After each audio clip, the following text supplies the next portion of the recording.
तो हेलो दोस्तों, कैसे हैं आप सभी। उम्मीद करता हूँ आप लोग फिट एंड फाइन होंगे। और आज की इस पर्टिकुलर सेशन में बात होने वाली है कि what is primary and secondary market. कि प्राइमरी और सेकेंडरी मार्केट क्या होती है और इसकी जरूरत क्यों हर देश में होती है और ये हर देश में पाई जाती है प्राइमरी और सेकेंडरी मार्केट। इसके बारे में आज हम बात करेंगे। उम्मीद करता हूँ कि मैं अपना 100% दे पाऊँ और आपको 100% सिखा पाऊँ कि ये प्राइमरी और सेकेंडरी मार्केट क्या होती है। जिसकी वजह से सिर्फ आपसे एक चीज का रिक्वेस्ट है, एक चीज चाहिए आपसे। आपका 100% अटेंशन चाहिए, आपका 100% फोकस चाहिए, जिसकी वजह से आप दूसरी वीडियो पे डंप करके ना जाएं। इसी वीडियो पे आप समझ पाए, इस वीडियो के बाद आपको दूसरी वीडियो की जरूरत ना पड़े। इस वीडियो में मैं इतने अच्छे से एक्सप्लेन किया हूँ कि उम्मीद करता हूँ आपको समझ में आए। तो चलते हैं और समझते हैं कि क्या होती है primary and secondary market. Latest suppose आपने एक बिजनेस को रन किया, आपने एक बिजनेस को रन किया। आप किसी बिजनेस को रन करेंगे तो जाहिर सी बात है वो उसको फंड चाहिए एक्सपैंड करने के लिए, है ना। बड़े लेवल पे जाने के लिए उसको फंड चाहिए। अब वो फंड आप कहाँ से लेके आएंगे। आप मान लीजिए वो फंड अपने दोस्तों या फैमिली किसी से भी मांगे, लेकिन वो एक सफिशिएंट अमाउंट में नहीं दे पाएंगे, है ना। एक सफिशिएंट अमाउंट में नहीं दे पाएंगे आपको फंड, जिससे आप अपनी कंपनी को एक्सपेंड कर सकें। तो आप क्या करेंगे, किसी एंजल फर्म के पास जाएंगे या फिर किसी ब्रोकर के पास जाएंगे या बड़े बड़े इन्वेस्टर के पास जाएंगे, है ना। किसी इन्वेस्टर के पास जाएंगे जो आपको फंड दे दे, है ना। तो आपको अगर वो भी सफिशिएंट लेवल पे फंड नहीं दे पा रहा है तो आप क्या करेंगे, आप सीधे पब्लिक के पास आएंगे। वो अभी इनिशियल लेवल पे आपकी कंपनी है, वो आप आएंगे पब्लिक के सामने। पब्लिक के सामने आएंगे, बड़े बड़े इंस्टीट्यूशनल प्लेयर के सामने आएंगे। तो आप वहां पे फंड, वहां से फंड रेज करवाएंगे। वो आपकी कंपनी पे विश्वास करेंगे और आपका प्रोजेक्ट देखेंगे अच्छा है कि नहीं अच्छा है, जिस वजह से वो आपके ऊपर बिलीव करके आपको फंड देंगे। और आपको क्या देना पड़ेगा, सिक्योरिटी देनी पड़ेगी। सिक्योरिटी बोले तो शेयर देने पड़ेंगे अपने कंपनी के कुछ परसेंटेज, है ना। तो प्राइमरी मार्केट में ये होता है कि ये आपको कंपनी को फंड की जरूरत होती है, रिक्वायरमेंट होती है फंड की। और वो फंड कंपनी को हम पब्लिक या इंस्टीट्यूशनल जो ट्रेडर होते हैं, इंस्टीट्यूशनल इन्वेस्टर होते हैं, वो क्या करते हैं, कंपनी को फंड दे देते हैं और सिक्योरिटी लेते हैं, क्या, शेयर को ले लेते हैं। और ये खुद ना जाके, ये खुद ना जाके पब्लिक के पास, किसी कोई कंपनी खुद ना जाके कंपनी के पास एक रेगुलेटरी बॉडी के थ्रू जाती है। रेगुलेटरी बॉडी, अब हमारे देश की रेगुलेटरी बॉडी क्या है, कौन है। हमारे देश की रेगुलेटरी बॉडी है सेबी, जिसे कहते हैं security and exchange board of India. Security and exchange board of India के थ्रू ही इसके कुछ रूल्स, कुछ रेगुलेशन होते हैं, जिसके थ्रू क्या होता है कि कंपनी को पैसे मिल जाते हैं। सिक्योरिटी का, सेबी का कुछ गाइडलाइंस होते हैं, कुछ रूल्स होते हैं, कुछ रेगुलेशन होते हैं, जिसकी वजह से और जिसको फॉलो करके बिजनेस को पैसे मिल जाते हैं, कंपनी को पैसे मिल जाती है। यहाँ तक होती है प्राइमरी मार्केट। प्राइमरी मार्केट यहाँ पे जैसे एक पता है एमआर ब्राउन करके लखनऊ में कंपनी है, जो अच्छे अच्छे प्रोडक्ट हैं, जिसका अच्छा अच्छा प्रोजेक्ट है, डेली प्रमोट हो रहा है ना, एक्सपेंड करती चली जा रही है। अच्छे प्रोडक्ट हैं, अभी लिस्ट नहीं है कंपनी, लेकिन जब वो उसे लिस्ट होना पड़ेगा तो सेम प्रोसेस फॉलो करना पड़ेगा। और वो अच्छा अच्छा प्रोडक्ट निकालती है और अच्छा अच्छा प्रोजेक्ट है उसका। ये प्राइमरी मार्केट एक्चुअल में होता कैसे है, ये काम कैसे करता है प्राइमरी मार्केट, एक्चुअल में कैसे काम करता है प्राइमरी मार्केट, है ना। यहाँ पे क्या होता है कि ईश्वर होता है।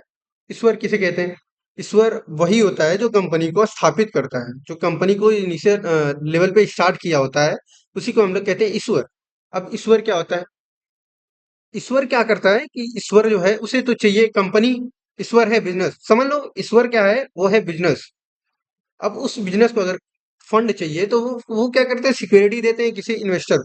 अब ये ईश्वर क्या है, शेयर देगा किसी इन्वेस्टर को। अब इन्वेस्टर क्या कहेगा, भैया हम अब जा इसे तो सिर्फ पैसे मांगने इन्वेस्टर से, पैसे चाहिए इसे, ईश्वर को पैसे चाहिए इन्वेस्टर से। अब ईश्वर क्या, इन्वेस्टर क्या कहेगा, भैया हम तो आपको फंड दे देंगे पर आप बदले में मुझे क्या देंगे। तो ये कहेगा कि भाई कोई बात नहीं, मैं शेयर दे दे रहा हूँ अपने कंपनी का, कुछ परसेंट शेयर्स आपको दे दे रहा हूँ। अब वो शेयर्स क्या होते हैं, एक्चुअल में शेयर्स नहीं होते, इसे कहते हैं सिक्योरिटी। ये होता है सिक्योरिटी होती है। मतलब अब कहेगा कि भैया क्या मुझे देंगे, तो वो कहेगा मैं शेयर्स दूंगा। अब कहेगा कि क्यों मैं दूं, क्या मुझे देंगे, क्या क्या यकीन करूं, मैं कैसे यकीन करूं कि आप मुझे दोबारा फंड दे देंगे। तो वो कहेगा कि मैं आपको सिक्योरिटी दे रहा हूँ, मतलब ये शेयर्स दे रहा हूँ। अब ये शेयर्स ऐसे नहीं होते हैं कि अब इस पे सिग्नेचर होता है, आपके डीमेट अकाउंट के थ्रू होता है, वो मैं आपको आगे बताऊंगा कि कैसे होता है। सिग्नेचर होता है, हर चीज डिजिटल सिग्नेचर होता है। फिर आप क्या, ये शेयर्स जो होता है इन्वेस्टर के पास आता है। अब इन्वेस्टर क्या करता है कि फंड निकालता है, फिर उसके बाद ईश्वर को दे देता है। यहाँ तक ईश्वर का मसला खत्म हो गया। अब क्या, ईश्वर जो होता है वो शेयर्स निकालेगा, है ना, इशू करेगा, शेयर्स इशू करेगा, शेयर्स जाएंगे इन्वेस्टर के पास। इन्वेस्टर क्या करेगा, फंड निकालेगा, और वो फंड जाएगा क्या, ईश्वर के पास। पहली बार जब कंपनी में आईपीओ लॉन्च होगा, तो वो जो कंपनी होगा ना, वो सीधे जो भी इन्वेस्टर होंगे, जो भी रिटेल ट्रेडर होंगे, जो भी पब्लिक होगी, जो भी आईपीओ पे आएगा, आईपीओ खरीदेगा उसका, सीधे पब्लिक का पैसा या इन्वेस्टर का पैसा फंड बन के जाएगा ईश्वर के पास। अब ईश्वर का फंड रेज हो चुका, मतलब कैपिटल गेन कर चुका है ईश्वर, शेयर देके, सिक्योरिटी देके, और अपनी कंपनी कंपनी का कुछ ओनर बना के, कुछ परसेंट का ओनर बना के इन्वेस्टर को फंड ले लिया, है ना। ये फंड आगे लगा के वो लोग ग्रो करते हैं अपनी कंपनी को। एक टर्म होता है कि गोइंग पब्लिक, ये पब्लिक गोइंग, अभी नहीं कहते हैं कि ये कंपनी जो है वो पब्लिकली हो रही है, पब्लिकली जा रही है, पब्लिक में जा रही है ना। तो इसका मतलब ये होता है कि ये जो प्रमोटर होते हैं, अब इसको और फंड की जरूरत है, तो ये क्या करेंगे, अपनी कंपनी को पब्लिकली लेके जाएंगे, वही शेयर पब्लिकली लेके जाएंगे। होता है न्यू शेयर होता है, जिसे कहते हैं एक तरीके से कि न्यू इशूज मार्केट। अभी क्यों न्यू न्यू इशूज मार्केट क्यों कहते हैं, न्यू इशूज इशूज मार्केट क्यों कहते हैं, क्योंकि अभी ये पब्लिक में आई है नई, और इसमें नए शेयर इशू हुए हैं, नए नए शेयर इशू हुए हैं, और वो कौन किया है, प्रमोटर किया है। प्रमोटर क्या है, कंपनी को लेके आया है पब्लिकली, शेयर लॉन्च हुए हैं। अब ये नए शेयर लॉन्च हुए हैं, तो ये किसी ब्रोकर के थ्रू जो है वो हमको दिखाया जाता है, आईपीओ, एफपीओ जो लॉन्च होता है वो हम लोग इसे खरीदते हैं, आईपीओ को हम लोग कुछ परसेंटेज ओनरशिप बनाते हैं, कि ठीक है हम आपकी कंपनी का इतने परसेंट ओनर हो गए, इतनी क्वांटिटी में आपकी कंपनी का शेयर्स ले लिए, सिक्योरिटी ले लिए, है ना। तो प्रोटेक्शन अगेन डिफॉल्ट्स, प्रोटेक्शन, ये क्या होता है, new issues market. New issues market में क्या होता है कि पब्लिक अभी नहीं आई है, कंपनी अभी नहीं आई है पब्लिक में, तो नए शेयर को इशू किया है, नए शेयर को इशू किया है। अब वो शेयर क्या होता है, हमारा एक ब्रोकर होगा जिसके थ्रू हम क्या होता है, बाइंग सेलिंग में हेल्प करवाता है, ये डिजिटली हमको दिखाने का काम करता है। आईपीओ हो गया, आईपीओ निकालता है तो ब्रोकर हमें दिखाएगा, कुछ इनके टूल्स होते हैं, जिससे ये बताएंगे प्रिडिक्शन क्या होता है, कंपनी अप जाएगी कि डाउन जाएगी, क्या रहेगा मार्केट का बिहेव, क्या रहेगा, कुछ टूल्स होते हैं, वो मैं आपको आगे बताऊंगा, अभी तो बने रहिए। अभी ब्रोकर दिखाएगा, ब्रोकर पे आएगा, कंपनी आएगी ब्रोकिंग ब्रोकर पे, तो वो ब्रोकर पे दिखेगा कि इस कंपनी का आईपीओ आया है, एफपीओ आया है, इनिशियल पब्लिक ऑफरिंग। आईपीओ का मतलब होता है इनिशियल पब्लिक ऑफरिंग, एफपीओ का मतलब होता है कि फॉलो ऑन पब्लिक ऑफरिंग। इसका बस ये न्यू इश्यूज मार्केट में आएगा, कंपनी ब्रोकर पे आएगा सीधे, ब्रोकर पे आया, ब्रोकर अपना काम किया, दिखाया कि ये प्रोजेक्ट है इस कंपनी का, और इसका आईपीओ है, आप लोग को लेना है तो पब्लिकली आ गई है, आप लोग ले लीजिए। सिंपल सी चीज है। अब इसमें जिसको जाना है वो चला जाएगा, इन्वेस्टर, बड़ी इन्वेस्टर, या फिर एक ट्रेडर, एक रिटेल ट्रेडर, पब्लिक कोई भी जा सकता है आईपीओ में, है ना, कोई भी जा सकता है, अगर वो आईपीओ पे अथॉरिटी है कि हर पब्लिक ले सके, तो हर लोग ले सकते हैं। ये डिपेंड करता है कि क्या कंपनी जो है वो श्योर की है कि सभी लोग ले सकते हैं कि नहीं, है ना। तो ये चीज होता है protection against default, protection against default, मतलब इस डिफॉल्ट को अगर मान लीजिए कोई कंपनी हो गई करप्ट होने की कगार पे है, करप्ट होने की कगार पे है कोई कंपनी, और अगर कोई करप्शन है उसमें, या फिर डिफॉल्ट्स है, तो उसको रेगुलेट करती है CB, security and exchange board of India. क्यों करती है, क्योंकि ये मीडिएटर का काम करती है। जाहिर सी बात है, अगर आप किसी कंपनी को पैसे दिए और उससे शेयर्स ले ले, कल को कंपनी वो करप्ट होने के लेवल पे आ गई, या फिर लेके भाग गई पैसे, तो आपको तो लॉस हो जाएगा। आपके पैसे को बचाने के लिए ये सीबी बीच में काम करती है, आपके पैसे को बचाने के लिए, आपका पैसा ना डूबे, और जैसे कहने का मतलब है कि वो फ्रॉड में ना जाए। ये नहीं कि कंपनी चली गई तो आपका पैसा भी चला गया, नहीं, ऐसा हो नहीं सकता। सेबी है ना खड़ी, मार देगी भाई। बहुत बुरी है सेबी, समझ रहे हो? स्टॉक मार्केट में इसका देखे हो ना, हर्षित मेहता का सीरीज स्कैम 1992, है ना? अरे भाई उसमें क्या बताऊं, सेबी पूरा हर्षित मेहता के पीछे ही लग जाती है भाई, एकदम बवाल। तो सेबी क्या करती है कि प्रोटेक्ट करती है, हमारे फंड को प्रोटेक्ट करती है, प्रोटेक्ट करने का काम करती है कि हमारा फंड जो है वो किसी करप्शन में ना डूबे, या फिर कहीं घोटाला ना हो, है ना? ये सब चीजों में सेबी प्रोटेक्ट करती है। जैसे मैं, अगर कोई कंपनी है, मैं किसी कंपनी का नाम नहीं लूंगा, मान लीजिए कोई कंपनी है, नो कंपनी, और और वो क्या है कि अपनी संस्था, अपना ब्रांच कई जगह पे क्या है कि एक्सपेंड करके रखी है, स्थापित करके रखी है, व्यवस्थित करके रखी है।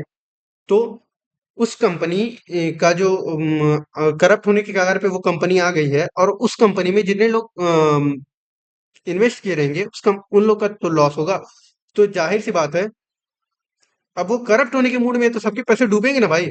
अब क्या करेगा, सेबी है, security and exchange board of India, अब ये क्या करेगा कि उसके हर जगह की संस्था की नीलामी कर देगा, उसके एसेट की नीलामी कर देगा कि भैया तुम्हारे एसेट है, और तुम्हारे इन्वेस्टर हैं जो तुम्हारे ऊपर विश्वास किए थे, उन लोग का लॉस ना हो, जिसकी वजह से मैं तुम्हारी जो एसेट है उसकी नीलामी कर रहा हूँ। अब जहां जहां उसकी संस्था लगी रहेगी, वहां वहां के उसके एसेट जो है वो नीलाम नीलाम होंगे। अब नीलाम होंगे तो मान लीजिए कोई दूसरी कंपनी से जाके सेबी कहेगी कि आप यहाँ पे अपनी कंपनी बैठा लीजिए, है ना? आप यहाँ पे अपनी कंपनी बैठा लीजिए, अपनी कंपनी बैठा लीजिए यहाँ यहाँ पे, और इसके बदले जो है पैसे इकट्ठे करके वो सेबी क्या करती है, हमको फिर वो रिटर्न करती है। रिटर्न कुछ परसेंट, जितने लॉस में नहीं है। तो मतलब मतलब ये फ्रॉड ना हो, कहने का मतलब है कि अगर कंपनी भाग रही है या फिर डूब गई अचानक से, तो ऐसी चीज ना हो। प्रोटेक्ट करना, हमारे मनी को, हमारे पैसे को प्रोटेक्ट करना, कहीं फ्रॉड ना हो, कहीं कुछ ना हो। और सेकेंडरी मार्केट की बात, ये बहुत इंपॉर्टेंट है कि सेकेंडरी मार्केट का काम क्या होता है। प्राइमरी मार्केट वहीं तक खत्म थी। प्राइमरी मार्केट का क्या काम क्या था कि हमको, कंपनी को पैसे चाहिए थे, फंड की जरूरत थी, और कंपनी को वो फंड मिल गए, रेगुलेटरी बॉडी के थ्रू, सेबी के थ्रू पैसे मिल गए, है ना? वहां पे पैसे मिल गए, वहां पे क्या होता है कि प्राइमरी मार्केट का काम खत्म हो जाता है। अब सेकेंडरी मार्केट में क्या होता है? सेकेंडरी मार्केट में काम क्या होता है, ये समझना बहुत ही जरूरी है कि सेकेंडरी मार्केट काम कैसे करती है, वो कैसे काम होता है सेकेंडरी मार्केट में, है ना? तो यहाँ पे क्या होता है कि ईश्वर जो होता है, वो प्राइमरी मार्केट में जब जाता है, तो वो क्या करता है, प्राइमरी मार्केट में जाता है तो प्राइमरी मार्केट से उसको पैसे मिल जाते हैं। यहाँ तक क्या होता है कि ये कंपनी का काम खत्म हो जाता है। अभी ये प्राइमरी मार्केट सेकेंडरी मार्केट में जाती है, तो वो किसी एक्सचेंज पे जाती है। सेकेंडरी मार्केट हमारे इंडिया में दो है। ये तो बॉम्बे स्टॉक एक्सचेंज हो गया, जिसे बीएससी हम कहते हैं, एक तो नेशनल स्टॉक एक्सचेंज एनएससी कहते हैं, है ना? वही दो सेकेंडरी मार्केट है, जो जिसमें इन्वेस्टर, यहां तक तो देखो, पहले ईश्वर और पीएम, मतलब प्राइमरी मार्केट, ईश्वर और प्राइमरी मार्केट का लेन देन क्या हुआ, फंड तक ही था, कि ठीक है हमको फंड मिल गया, हमने प्राइमरी मार्केट में आ गया मैं, और फंड हमको मिल गया, और हम अपने कंपनी को एक्सपेंड कर सकते हैं, अब हमको फंड मिल गया। अब इसके बाद का काम जो होता है ना, वो सेकेंडरी मार्केट में होता है, उतार चढ़ाव, प्राइस का बढ़ना घटना, है ना? अम, ये सब जो चीजें होती हैं वो सेकेंडरी मार्केट में होती हैं। अब ये थोड़ी है कि आप कंपनी, किसी कंपनी का 10 लाख का प्रोडक्ट लिए हैं, मतलब शेयर्स लिए हैं, सिक्योरिटी लिए हैं, अब उससे कहेंगे कि भैया इस साल हमको कंपनी में 10% मिल रहा है, एक साल में, और अगर मैं इस कंपनी में डाल दूंगा तो मुझे एक साल का 20% मिलेगा, तो मैं जा रहा हूँ कुछ पैसे यहाँ से निकाल के इस कंपनी में डाल दे रहा हूँ। तो ये थोड़ी है कि आप जाएंगे सीधे डायरेक्ट कंपनी के पास, भैया मुझे 2 लाख मेरा दे दीजिए, हाँ, और ये सिग्नेचर करवा लीजिए, और 8 लाख रखिए, मुझे 2 लाख दूसरी कंपनी में डालना है। तो ये थोड़ी है कि कंपनी कहेगी ठीक है, कंपनी कहेगी भैया आप पैसे दिए थे, मैं आपके पैसे यूज कर लिया, बात खत्म।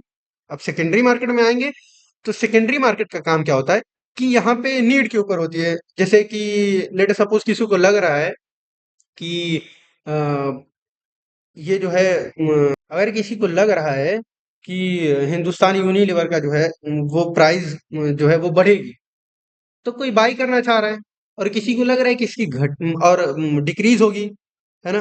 तो वो क्या कर रहा है, बेचना चाह रहा है। तो ये चीजें होती है सेकेंडरी मार्केट में। अब यहाँ पे कंपनी ईश्वर, कंपनी के कैपिटल पे कोई भी इफेक्ट नहीं होता, कुछ भी नहीं होता, ना ना डिक्रीज होता है, ना इंक्रीज होता है, ना डिक्रीज होता है, कुछ भी नहीं होता। कंपनी, ये कंपनी पे कोई इफेक्ट ही नहीं पड़ता है ना?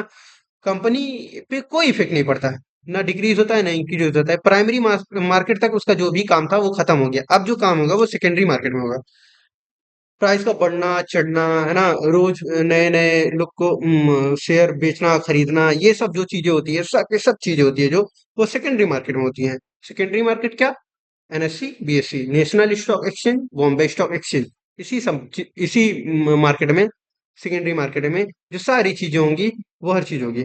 टर्म क्या होते हैं कि list on exchange BSc and NSC. ये जो हम शेयर्स को बाई करते हैं या खरीदते हैं, है ना, या सेल करते हैं, किसी शेयर को बाई और जो सेल करते हैं, और कितने इन्वेस्टर कितना कितना कितना कितना क्वांटिटी में खरीदे हैं, वो सभी चीजें जाके एक्सचेंज पे क्या होती है, लिस्ट होती है। National Stock Exchange, Bombay Stock exchange, किसी पे भी जिस जिस साइट से आप खरीदे रहेंगे, जिस थ्रू खरीदे रहेंगे, जिसके थ्रू, उस पे जाके वो सीधे लिस्ट होगी, और ये आपके डीमेट के थ्रू होती है। डीमेट अकाउंट आप सुने होंगे क्या होता है डीमेट अकाउंट। मैं एक्सप्लेन करूंगा इसको नेक्स्ट वीडियो में। बने रहिए, साथ में देखते रहिए, सब आपको बताया जाएगा। तो डीमेट अकाउंट के थ्रू जो होता है वो, डीमेट अकाउंट के थ्रू क्या होता है, वो आपके national Stock Exchange, Bombay Stock exchange में लिस्ट रहती है कि कितनी क्वांटिटी कौन लिया है, कितनी क्वांटिटी कौन ट्रेडर लिया है, कितनी क्वांटिटी कौन इन्वेस्टर लिया है। जिसकी वजह से जिसकी वजह से आसानी होती है सेकेंडरी मार्केट को, हमारा जो है ट्रेड को पंच कराने, एग्जीक्यूट कराने में, कि कितना कितना किसका क्वांटिटी है, कितना कितना कितना शेयर कौन लेके रखा है ना। तो ये होती है हमारी सेकेंडरी मार्केट। एक क्वेश्चन उठता होगा कि भैया, एक क्वेश्चन उठता होगा कि are all primary market issue open to public? क्या कोई भी प्राइमरी मार्केट जो है वो पब्लिकली इशू कर सकती है, कि पब्लिक में हर पब्लिक जाके उसके आईपीओ को खरीदें, एफपीओ को, शेयर्स को खरीदें? तो ऐसा नहीं होता मेरे भाई, ऐसा नहीं होता। वो के ऊपर डिपेंड करता है कि ऑफर दी है कि ठीक है सभी पब्लिक खरीद ले, तो पब्लिक खरीद सकता है, अगर नहीं दी है तो नहीं खरीद सकते, है ना। ये कंपनी के ऊपर डिपेंड। अब क्या होता है, type of issues in primary market, कि मार्केट में ये जो इश्यूज के हैं, ये कितने टाइप होते हैं। ये इशू समस्या वाला इशूज नहीं, जैसे कि कंपनी का शेयर जो इशू करता है, या फिर कोई बुक इशू होती है, वो इशू वाली बात कर रहा हूँ, है ना। तो कितने टाइप के इश्यूज होते हैं प्राइमरी मार्केट में, है ना। तो mostly three type use issues होते हैं, मोस्टली थ्री टाइप इश्यूज होते हैं प्राइमरी मार्केट में। एक होता है पब्लिक इश्यूज, जिसमें आईपीओ एफपीओ हो गया, इनिशियल पब्लिक ऑफरिंग हो गया, और फॉलो ऑन पब्लिक ऑफरिंग हो गया।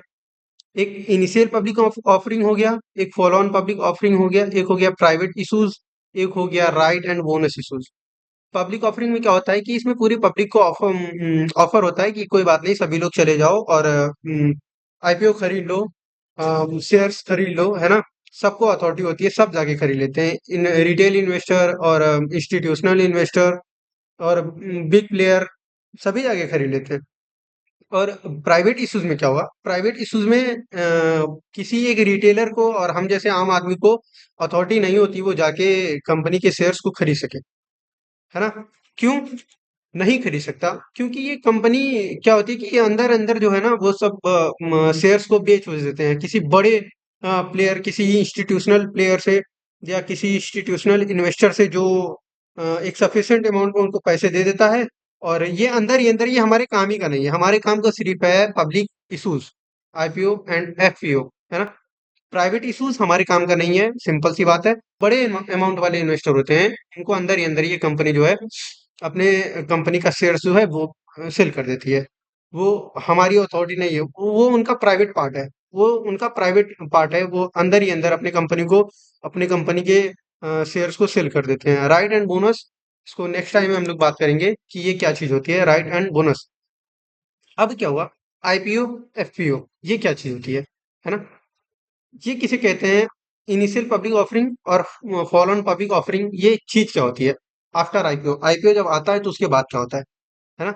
और आईपीओ के बाद क्या होता है, आईपीओ व्हाट इज आईपीओ, क्या होता है आईपीओ, और आईपीओ के बाद क्या होता है ना। आईपीओ तो आपको समझ में क्या होता है, लेकिन आईपीओ के बाद क्या होता है।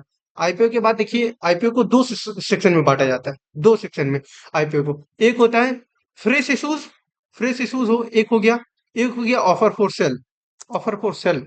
ये दो टाइप के इश्यूज होते हैं। आईपीओ में, एक हो गया फ्रेश इशूज, एक हो गया offer for sale new share. Fresh issues में क्या होता है कि न्यू शेयर आते हैं, नए नए शेयर आएंगे, है ना। और बिजनेस का कैपिटल यहाँ पे फ्रेश इशूज में नए शेयर आएंगे, और नए शेयर आएंगे तो नए इन्वेस्टर के पास जाएंगे, और इन्वेस्टर क्या करेगा कि उसको फंड देगा। फंड देने की वजह से बिजनेस कैपिटल जो होगा वो ग्रो होगा, बढ़ेगा। और शेयर होल्डिंग जो होती है, ये शेयर होल्डिंग किसे कहते हैं? Share holder. शेयर होल्डर वो जो प्रमोटर होता है, एक प्रमोटर होता है जो कंपनी को इस्टेब्लिश करता है, जो कंपनी का ओनर होता है, और जो कंपनी में इन्वेस्ट किया रहता है पहले, उसी इन सबके कॉम्बिनेशन को, कंपनी का ओनर प्लस इन्वेस्टर, इन सबके कॉम्बिनेशन को प्लस कर दो तो वो हो गया शेयर होल्डर, जिसे कहते हैं शेयर होल्डिंग। तो जाहिर सी बात है, जब न्यू शेयर आएंगे तो बिजनेस कैपिटल जो होगा वो ग्रो होगा, क्योंकि सभी लोग परचेस करेंगे, सभी लोग खरीदेंगे, सभी लोग बाई करेंगे, और बिजनेस का कैपिटल जो होगा वो बढ़ेगा। और शेयर होल्डिंग क्या होगी? वो कम होगी। क्यों कम होगी? क्योंकि जब नए शेयर आएंगे, जब नए शेयर आएंगे उसी शेयर होल्डर में, और बिजनेस का कैप होल्डिंग क्यों डिक्रीज होगी? क्यों डिक्रीज होगी? शेयर होल्डिंग क्यों डिक्रीज होगी, बता है?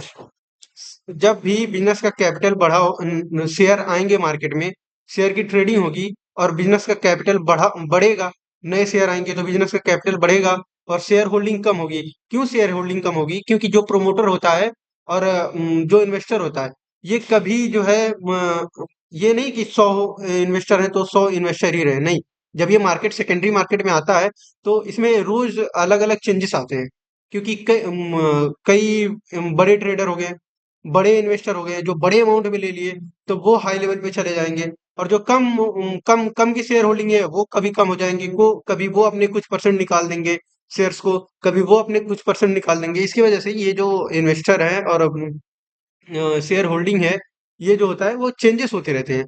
तो जब भी न्यू शेयर आएंगे और बिजनेस का कैपिटल ग्रो होगा, तो कैपिटल ग्रो इस तभी होगा जब शेयर्स जो है, शेयर्स की ट्रेडिंग होगी, है ना। शेयर्स की ट्रेडिंग होगी तो शेयर होल्डिंग कम होगी।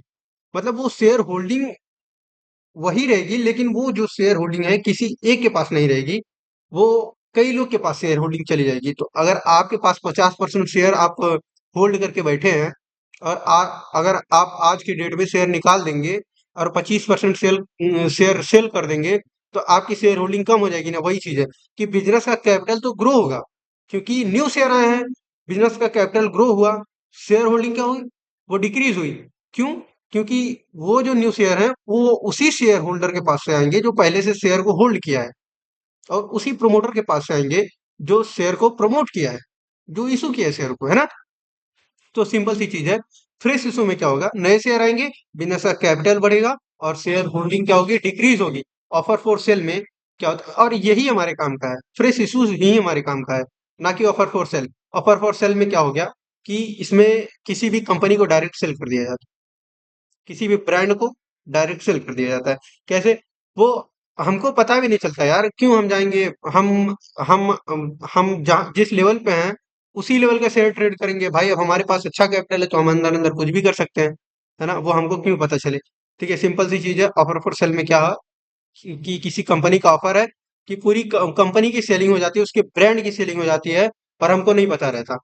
और कहने का मतलब ये प्रोसेस होता ही है, ये हमको पता नहीं चलता, ये अलग बात है, क्योंकि वो बड़े लेवल पे है लोग, तो अंदर ही अंदर जो है तो वो सेलिंग हो जाती है। इसमें क्या जैसे कि अगर कोई भी टाटा स्टील ही रख लो, या फिर एचएफसीएल रख लो, है ना, एनएचपीसी रख लो, कोई एनएचपीसी रख लो, है ना। अब एनएचपीसी अगर ऑफर फॉर सेल में आ गई, एनएचपीसी अगर ऑफर फॉर सेल में आ गई, तो इसके एनएचपीसी के पूरे ब्रांड को अंदर ही अंदर सेल हो जाएगी, बड़े इन्वेस्टर के साथ इसकी सेलिंग हो जाएगी। जो भी इस कंपनी को खरीदना चाहेगा, पूरे ब्रांड इसके ब्रांड को खरीदना चाहेगा। सिंपल सी बात है कि ऑफर फॉर सेल, अगर कोई कंपनी ऑफर फॉर सेल में आई तो वो कंपनी का अंदर अंदर सेलिंग हो जाएगी, और उसके ब्रांड की सेलिंग हो जाएगी। उससे क्या होगा कि कम नो इसमें नए शेयर नहीं आएंगे, नए शेयर नहीं आएंगे, इसमें शेयर वेयर नहीं आएंगे। सिंपल सी चीज है, उसके कंपनी को डायरेक्टली सेल कर दिया जाएगा, ना कि उसमें कोई शेयर आएंगे, है ना। ना और उसके कंपनी की कैपिटल पे कोई भी चेंजेस नहीं आएगा। क्यों नहीं आएगा? क्योंकि यहाँ पे डायरेक्ट सेलिंग हो जा रही है, उसके एसेट की पूरी सेलिंग हो जा रही है, जो उसका एसेट है उसके एसेट की पूरी सेलिंग हो जा रही है। जिसकी वजह से उसके कंपनी के अमाउंट पे या उसके कंपनी के कैपिटल पे कोई भी ना इंक्रीमेंट होगा ना ही डिक्रीमेंट होगा, है ना। और शेयर होल्डिंग क्या है? शेयर होल्डिंग में इसमें क्या होता है, इसमें टर्म होते हैं शेयर होल्डिंग में। ऑफर फॉर सेल में ये नहीं कि इन्वेस्टिंग पहले से नहीं किसी किसी की होगी। भाई इसमें भी जो कंपनी ऑफर फॉर सेल में आएगी, इसमें भी किसी ना किसी का इन्वेस्टिंग ये होगा ही। कोई ना कोई इसमें जरूर पैसा इन्वेस्ट किया होगा, है ना। तो वो इन्वेस्ट, जैसे ये दो इन्वेस्टर हैं और दोनों 50-50% के शेयर होल्डर हैं इस कंपनी के। तो जो इसमें 50% में से 25% निकालेगा, उसका क्या होगा, शेयर होल्डिंग डिक्रीज होगी। और जो 50% रखा रहेगा उसका क्या होगा कि स्टैब्लिश रहेगी, वही शेयर होल्डिंग रहेगी, उसका फिक्स शेयर होल्डिंग रहेगी, है ना। तो उसमें शेयर होल्डिंग, इसमें टर्म में क्या होगा, इसमें टर्म में जो है शेयर होल्डिंग इंक्रीमेंट डिक्रीमेंट होगी, है ना। तो ये समझ में आ गया कि व्हाट इज आईपीओ। आईपीओ में दो ही टाइप के आईपीओ होते हैं, एक फ्रेश इशू, एक होता है ऑफर फेयर सेल। आपको मैंने समझा दिया। इसमें नए शेयर आएंगे, इसमें नए शेयर आएंगे, बिजनेस का कैपिटल ग्रो होगा, शेयर होल्डिंग कम होगी। इसमें कोई शेयर नहीं आएगा, डायरेक्ट कोई भी कंपनी सेलिंग पे चली जाएगी, डायरेक्ट कंपनी को सेल कर दिया जाएगा। और कैपिटल, कंपनी के कैपिटल पे कोई भी इफेक्ट नहीं आएगा। शेयर होल्डिंग टर्म पे डिक्रीमेंट और इंक्रीमेंट टर्म पे होगी। क्या टर्म है ना, इतना हमको समझ में आ गया। चलिए आगे बढ़ते हैं। अभी क्या हो गया, अभी बात करते हैं कि व्हाट इज एफपीओ। एफपीओ का मतलब क्या होता है? आईपीओ तो समझ में आ गया, उसके बाद आता है एफपीओ। आईपीओ का मतलब इनिशियल पब्लिक ऑफरिंग, और एफपीओ का मतलब ऑलरेडी, एफपीओ का मतलब फॉलो ऑन पब्लिक ऑफरिंग, है ना। एफपीओ जब भी आएगा, जब भी एफपीओ का नाम आएगा, तो एफपीओ का नाम मतलब समझ लेना कि ये ऑलरेडी लिस्ट है, एक्सचेंजेस में लिस्ट है, सेकेंडरी मार्केट में ऑलरेडी लिस्ट है। क्यों? क्योंकि देखो, आईपीओ क्या होता है? आईपीओ का मतलब ये होता है कि आईपीओ जब भी कंपनी को फर्स्ट टाइम जरूरत होती है फंड की, तो वो आईपीओ अपनी रिलीज करती है ना, अपना आईपीओ रिलीज करती है। तो सभी कंपनी से जुड़ के जो है वो कंपनी को फंड देते हैं, उसके आईपीओ में जुड़ते हैं, ओनरशिप में, और उसको फंड देते हैं, तो कंपनी का कैपिटल ग्रो होता है। ये तो समझ में आया कि ठीक है, आईपीओ समझ में आ गया कि आईपीओ क्या होती है। पर एफपीओ क्या होती है? एफपीओ का मतलब होता है follow on public offering. Follow on public offering, FPO का मतलब ये हो गया कि अगर कोई कंपनी एक बार आईपीओ ला दी है और उसको फंड मिल गया है, फंड उसका रेज हो गया, अब फिर उसको दोबारा फंड की जरूरत है, तो वो क्या करेगी, वो कहेगी कि ठीक है, हमको दोबारा फंड की जरूरत है, और मेरा ये प्रोजेक्ट है और मेरी कंपनी है, भरोसेमंद कंपनी है ना। दोबारा वो एफपीओ लेके आएगी, मतलब फॉलो ऑन पब्लिक ऑफरिंग। मतलब एक बार आईपीओ आ गया, सभी लोग ले चुके हैं, अब वो उसी आईपीओ को फॉलो करो और फॉलो ऑन पब्लिक ऑफरिंग लेके आए, है ना। अब फॉलो ऑन पब्लिक ऑफरिंग लेके आए, और दोबारा दोबारा भी ला सकते हैं, तिबारा भी ला सकते हैं, चौबारा भी ला सकते हैं, पचा मतलब कई बार ला सकते हैं, बार बार ला सकते हैं। क्यों ला सकते हैं? क्योंकि उनको जो है एक सफिशिएंट अमाउंट की जरूरत है। तो एक बार उनके अमाउंट से काम नहीं, अगर उनको लगता है कि दोबारा हमको फंड की जरूरत पड़ेगी, दोबारा हमको अपना फंड रेज करवाना है, तो वो क्या करेंगे, एफपीओ लेके आएंगे। मतलब दोबारा फॉलो ऑन पब्लिक ऑफरिंग। एक बार आईपीओ आ गया, इसलिए कह रहा हूं कि एफपीओ जो होता है अगर कभी भी आ गए, तो इसका मतलब ये है कि वो जो कंपनी है वो ऑलरेडी लिस्टेड है, लिस्टेड है एक्सचेंज में। क्या लिखा है? IPO, FPO already listed in exchange. क्यों? क्योंकि एक बार जब आईपीओ लेके आएगी, तो जाहिर सी बात है उसको लिस्ट होना ही पड़ेगा एक्सचेंजेस में। दोबारा लेके आएगी, तो आपको दोबारा लेके आएगी तो वो आईपीओ नहीं लेके आ सकती, वो लेके आएगी फॉलो ऑन पब्लिक ऑफरिंग। हमेशा आते रहते हैं मंथली में, दो चार तीन, वैसे हमेशा ही आते रहते हैं मंथली में एफपीओ, है ना। तो इसका मतलब ये है कि ये ऑलरेडी एक्सचेंज में लिस्ट है, और इसका कंपनी का आईपीओ एक बार हो चुका है, और ये दोबारा कंपनी फंड को रेज करवाना चाह रही है, जिसकी वजह से एफपीओ लेके आई है। और सेकेंडरी मार्केट, दो ही टाइप की मार्केट होती है, एक होगी एनएससी, एक हो गई बीएससी, बॉम्बे स्टॉक एक्सचेंज, और एक हो गई नेशनल स्टॉक एक्सचेंज। ये मार्केट जो होती है, सेकेंडरी मार्केट जो होती है, वो किसी कंपनी के फंड को रेज नहीं करती है। कभी भी किसी कंपनी के फंड को National Stock Exchange, Bombay Stock Exchange raise नहीं करती है। They do not raise capital they do not raise capital for the company, ये कभी भी किसी कंपनी के कैपिटल को रेज कराने का काम नहीं करती, है ना। कभी भी किसी कंपनी की कैपिटल को रेज कराने का काम नहीं करती। ये एनएससी और बीएससी का मतलब क्या होता है कि सिर्फ इसका मतलब ये होता है कि ये सिर्फ क्या काम करती है। एनएससी और बीएससी का मोस्टली काम क्या होता है, ये किसी कंपनी के फंड को रेज नहीं कराती। They do not raise capital for the company, ये किसी कंपनी के फंड को रेज नहीं कराती। इसका काम सिर्फ ये होता है कि बाइंग और सेलिंग कराने में हेल्प करती है। इसका ये बाइंग और सेलिंग करवाने की प्रोसेस जो कंप्लीट करती है, ये सिर्फ नेशनल स्टॉक एक्सचेंज करता है और बॉम्बे स्टॉक एक्सचेंज करता है, ये सेकेंडरी मार्केट करती है। ये किसी कंपनी के कैपिटल को रेज कराने का काम नहीं करती। ये हम लोग को ट्रेडिंग पंच कराने का काम करती है और ट्रेडिंग की लिस्ट बनाती है और हमारे स्टॉक का लिस्ट बनाती है ना। ये सिर्फ सिर्फ इसका काम क्या होता है कि हम जो ट्रेड पंच करते हैं उसके हर तरीके का इंफॉर्मेशन अपने अंदर क्या हुआ इंक्लूड करके रखती है ना। ये सेव करके रखती है। यही काम करती है एनएससी और बीएससी। ये किसी कंपनी की कैपिटल को रेज नहीं करा सकती और ना कराती है। हाँ, हम ट्रेडर के कैपिटल को रेज कराने में क्यों काम करती है भाई, क्योंकि हमारे शेयर जो है इसके यहाँ क्या होता है कि सेव्ड रहता है और हमारे प्रॉफिट को जोड़ के और हमारे लॉस को जोड़ के हमको पैसे पे कर देती है। सिंपल सी चीज है। सेकेंडरी मार्केट सिंपल सी चीज है। So why secondary market, secondary market क्यों आई, फिर क्यों जरूरत हुई सेकेंडरी मार्केट की, जरूरत क्यों पड़ी, क्यों सेकेंडरी मार्केट है। देखो, अभी क्या हुआ कि तुम किसी कंपनी पे 2 लाख का शेयर खरीद के रखे हो, है ना। 2 लाख का शेयर खरीद के रखे हो और तुमको लग रहा है कि मार्केट में अगर हम दूसरे कंपनी में पैसे डाल देंगे तो वो कंपनी जो है हमको उससे ज्यादा रिटर्न देगी।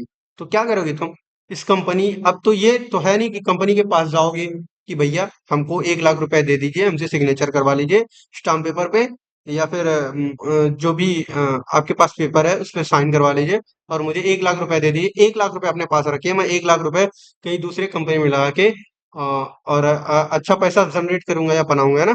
तो कंपनी ये थोड़ी कहेगी भैया ठीक है 1 लाख रुपए ले लो, 1 लाख रुपया रहने दो। डायरेक्ट कंपनी के पास नहीं जा सकते, कंपनी बोलेगी आप मुझे पैसे दिए, मैंने यूज किया, बात खत्म। अब क्या होगा, बॉम्बे स्टॉक और नेशनल स्टॉक एक्सचेंज का काम यही आता है। अब यही सेकेंडरी मार्केट का काम आता है कि सेकेंडरी मार्केट में जितने भी शेयर्स हैं, जितने वो शेयर्स जो होते हैं वो सेकेंडरी मार्केट में ऐसे घूमते रहते हैं। अब किसी को अगर जैसे देखो क्यों कह रहा हूँ घूमते रहते हैं, अगर इसलिए कह रहा हूँ घूमते रहते हैं कि अगर तुम्हारे पास 100 शेयर्स हैं किसी कंपनी के, 100 शेयर्स हैं और तुमको बेचना है ना। तो ये है नहीं कि मल्टीपल थिंकिंग होगी, जो मार्केट में रहता है वो सबके अंदर मल्टीपल थिंकिंग रहती है। किसी को लगता है कि मार्केट बुलिश रहेगी, किसी को मार्केट रहता है, किसी को लगता है कि मार्केट बेरिश रहेगी, है ना। और किसी को लगता है प्राइस कम होगा, किसी को लगता है बढ़ेगा, तो कोई बाई करता है कोई सेल करता है। तो क्या होता है कि अगर तुमको लगता है कि 100 क्वांटिटी, अगर कि तुमको लगता है कि मार्केट गिरेगी और तुम सेल करना चाह रहे हो, है ना। तो किसी ना किसी को लगेगा वहां पे कि मार्केट जो है वो बुलिश होएगी, मतलब मार्केट का प्राइस जो है वो और इंक्रीमेंट होएगा। तो अब आप अगर सेल करेंगे तो वो बाई कर लेगा, है ना। ये क्या होगा, ये जो प्रोसेस करवाएगा ये हमारा एनएससी और बीएससी करवाएगी। यही काम करवाएगी नेशनल स्टॉक एक्सचेंज और बॉम्बे स्टॉक एक्सचेंज, बोलते तो सेकेंडरी मार्केट। इसका काम ये होता है। बेनिफिट टू ईश्वर, ये बहुत इंपॉर्टेंट क्वेश्चन है कि ये जो है कंपनी को क्या बेनिफिट होती है ना। तो तुम्हारे अच्छे और तुम्हारे अच्छे डिसीजन क्या है वो तुम्हारा स्टॉक मार्केट बताएगा। मतलब मैं कंपनी को बोल रहा हूँ कि तुम्हारे अच्छे डिसीजन है या फिर तुम्हारे बुरे डिसीजन है, वो तुम्हारा स्टॉक मार्केट बताएगा, तुम्हारा स्टॉक मार्केट का प्राइस बताएगा। अगर तुम्हारा प्रोडक्ट सही है या फिर तुम्हारा जो है प्रोजेक्ट सही है, तो वो जो है प्राइस वो बताएगा कि हाँ तुम सही हो। बेनिफिट कंपनी की बता रहा हूँ। कंपनी को देख के अपना स्टॉक मार्केट का प्राइस देख के लग जाएगा कि हाँ मैं सही परफॉर्म कर पा रहा हूँ। अगर कंपनी सही परफॉर्म करेगी तो उसका जो है प्राइस जो है वो पॉजिटिव रहेगा। अगर वो गलत परफॉर्म करेगी तो उसका प्राइस जो है निगेटिव रहेगा। मतलब बेनिफिट टू इशूअर का मतलब यही है कि चार्ट देख के हम प्रिडिक्ट कर सकते हैं कि ये कंपनी कैसी परफॉर्म कर सकती है। कंपनी अपना चार्ट देख के प्रिडिक्ट कर सकती है कि लोगों के दिमाग में, लोगों के जहन में क्या भावना है हमारे प्रति, हमारी कंपनी के प्रति, उसका प्राइस ये बताता है। ये कंपनी के बेनिफिट होती है ना। और बेनिफिट टू अस, हमारा क्या बेनिफिट है, बेनिफिट टू इन्वेस्टर, हमारा क्या बेनिफिट होता है। ये बहुत इंपॉर्टेंट क्वेश्चन है कि हमारा क्या बेनिफिट होता है। देखो शेयर होल्डर और न्यू इन्वेस्टर, आपको पता है कि शेयर होल्डर क्या होते हैं। न्यू इन्वेस्टर क्या होता है? मैं शेयर होल्डर को आपको पीछे बता चुका हूँ कि व्हाट इज शेयर होल्डर क्या होते हैं। तो जाहिर सी बात है, जब कंपनी इनिशियल लेवल पे थी तो जो भी लोग इनमें इन्वेस्ट किए हैं, जो भी लोग इनमें इनका आईपीओ लिए, है ना, ये शेयर को क्या होता है, होल्ड करके बैठे होते हैं। अब शेयर के लिए अरबी जगह नहीं है। अब क्या करेंगे कि ये लोग शेयर को कभी निकालेंगे, कभी तो कहेंगे कि हमारा 25% हम बेचेंगे। तो जो वो 25% बेचेंगे ना, उसको कोई न्यू ट्रेडर खरीद सकता है, न्यू इन्वेस्टर खरीद सकता है। तो हमारा यही बेनिफिट होता है कि हम किसी अच्छी कंपनी में जो है अच्छे पैसे इन्वेस्ट करके और अच्छा रिटर्न जनरेट कर सकेंगे। क्योंकि अगर शेयर होल्डर शेयर को होल्ड करके बैठे रहेंगे तो शेयर तो रहेंगे ही नहीं, तो हम खरीदेंगे कहाँ से? सिंपल सी चीज है। यही चीज है कि एक अच्छी कंपनी में एक न्यू इन्वेस्टर जो है इन्वेस्ट कर सकता है। ये बेनिफिट हमारा होता है। और नए शेयर्स में और अच्छे शेयर्स में अगर इन्वेस्ट करेंगे तो जाहिर सी बात है, हमारा प्रॉफिट तो बनना जाहिर है। ये हमारे प्रिडिक्शन के ऊपर, हमारे रिसर्च के ऊपर डिपेंड करता है कि हम हमारी क्या नॉलेज है, हमारा क्या नॉलेज है। हाँ, बेनिफिट टू इंडिया, कि इंडिया का क्या बेनिफिट है, हमको समझ में आना चाहिए कि इंडिया का क्या बेनिफिट है इसमें, है ना। सेकेंडरी मार्केट क्या इंडिया का बेनिफिट है? देखो, एक है सेंसेक्स, एक है निफ्टी। और निफ्टी में वो सभी कंपनियां, बड़ी बड़ी कंपनियां हैं जो पूरे इंडिया में, मतलब उसका मार्केट कैपिटलाइजेशन बहुत बड़ा, मतलब कई हजार करोड़ के जो है वो लोग मालिक हैं। ऐसी कंपनियां हैं, है ना, जो हमारी कंपनी में हैं। कई लाख करोड़ों के मालिक हैं जो हमारे इंडेक्स में, मतलब निफ्टी में या सेंसेक्स में हैं, है ना। अब कभी भी वो अगर लॉस में जाएंगी तो हमारा इकोनॉमी जो है वो भी नेगेटिव रहेगा। और अगर ये कभी भी प्रॉफिट में रहेंगी, मतलब ये बुलिश ट्रेंड में रहेगी, तो हमारा इकोनॉमी जो है वो पॉजिटिव रहेगा, पॉजिटिव रहेगा। तो यहाँ ये इंडिया का बेनिफिट इसलिए है। सेकेंडरी मार्केट में अगर कंपनियां अच्छी परफॉर्मेंस कर रही हैं तो इकोनॉमी पॉजिटिव रहेगी, अगर कंपनियां बैड परफॉर्मेंस कर रही हैं तो इकोनॉमी निगेटिव रहेगी। तो ये बेनिफिट है कि हम आराम से देख सकते हैं हमारी इंडिया क्या है, वो अच्छा परफॉर्म कर रही है या बुरा परफॉर्म कर रही है ना। ये हो गया इंडिया के बेनिफिट, है ना। तो दोस्तों, आज की क्लास बस इतना ही, खत्म करते हैं और मिलते हैं नेक्स्ट वीडियो में। अब बने रहिए, और अगले वीडियो में हम लोग सीखेंगे प्राइस सेटिंग, कि प्राइस को सेट कैसे किया जाता है। जब कोई भी कंपनियां मार्केट में आती है तो उसकी प्राइस कैसे सेट होती है कि यही कंपनियां आएंगी मार्केट में और इतने प्राइस रहेगी ना। तो दोस्तों, उम्मीद करता हूँ मैं आपको समझा पाया हूँ। बने रहिए साथ में, इंशाल्लाह आपको हर वो चीज सिखाऊंगा जो मैं सीखा हूँ 4 साल से मार्केट से। और उम्मीद करता हूँ आप लोग को समझ में आएगा। तो आज के लिए बस इतना ही, मिलते हैं नेक्स्ट वीडियो में, नेक्स्ट लेक्चर में। तब तक bye bye, see you again.